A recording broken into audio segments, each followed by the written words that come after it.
Diba mamatay ka pastor, di mo dito ikuan sa kuan, haya mo dito sa kang kuan Lawas. na malay o sa lawas. Sa lawas. Yang kalag, kaman mo sa ka rin sa langit. So sure na kang matug langit. Dili pasad kayo. Kaya makasasala ta.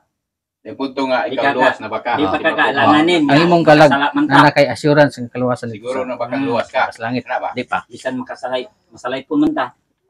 Di pa. Sige. sige. Mana mo ni ato ipasabot, ipaklaro sa imo para masabtan gyud nimo ang Ingon siya sa kawasan.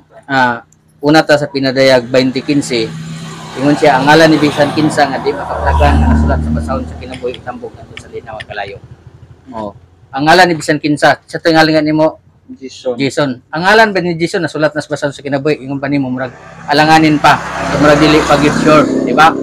Wala pa ta makatagamtan ng kamatayon sa atong lawas. Ang kamatayon sa atong kalag. Kinsa may makaambit dito sa kamatayon sa atong kalag? Ingon siya sa pinadayag 21 versikulo 8, apan alang sa mga talawan ug alang sa mga dili matinuon ug sa mga malaway, alang sa mga mamumuno ug sa makahilawason ug sa mga lumayan ug sa mga magsimbag mga Dios ug ang tanan mga bakakon ang ilang bahin mao ang paghiadto sa linaw nga nagsilaob nga kalayo ug asupre nga mao ang ikaduhang kamatayon. So kung atong tan-awon, grabe ang mga makasasala madto gid sa impierno. O tanan makasasala madto gid sa impierno. So ang tanan tawo madto gid sa impierno. Dito gid paingon ang destinasyon. Mao na siya ang bad news. Pero naay good news nga gibuhat sa Dios ato nga kinabuhi.